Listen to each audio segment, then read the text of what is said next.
ఇవాళ పాపం ఆయన అక్కస్సు ఆయన బాధ అంతా ఏంటంటే ఆయన పాపం కాంట్రాక్ట్ పద్ధతిలో అవుట్ సోర్సింగ్ పద్ధతిలో సీఎం అండ్ పేమెంట్ కోటాలో ఆయన బాధ అంతా ఏంది, సొంత ఐడెంటిటీ లేదు, ఇంకా ఎవరు గుర్తుపడతలేరు, ఇంకా కూడా గుర్తుపడతలేరు. పాపం గుర్తుపట్టకపోతే యాక్టర్లను జైలు వేస్తాడు, యాక్టర్లు పోయి బతిమలాడుకోకపోతే జీవోలు ఇయ్యాడు. ఆయన ఐడెంటిటీ క్రైసిస్ లో ఉన్నాడు. ఆఖరికి ఏదో హార్వర్డ్ పోయి చదువుకుంటాడట, మరి చదువుకొని వచ్చి ఏం చెప్తాడో తెలియదు నాకు.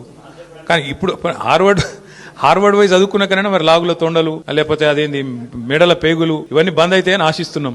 గుడ్లు వీకుడు ఇవన్నీ బంద్ అయితే మంచిది. ఆడపోయినాక కూడా మరి ఇప్పుడు ఇంగ్లీష్ వచ్చిన వాళ్ళని తిడతాడు, నాకు ఒకటి తెలియక అడుగుతా. ఇంగ్లీష్ వస్తే ఆయనకి ఏం బాధనో నాకు తెలియదు. కానీ చిన్నపిల్లలు కూడా రేపు అందరు బళ్ళలో గవర్నమెంట్ బళ్ళలో కూడా మా అక్క నేతృత్వంలో మొత్తం ఇంగ్లీష్ పాఠశాలలు పెట్టినాం. అందరు ఇంగ్లీష్ నేర్చుకుంటారు. మరి ఈయన హార్వర్డ్ పోతాడు. ఈయన మరి అక్కడ వాళ్ళు ఏం చెప్తారు, ఈయన ఏం వింటాడు, ఈయనకి ఏం అర్థమవుతుంది, అర్థమైనాక మళ్ళీ బయటికి ఏం సర్టిఫికేట్ ఇస్తారు, ఏం మాట్లాడతాడు, మళ్ళీ వచ్చి మా భయం మాకుంది.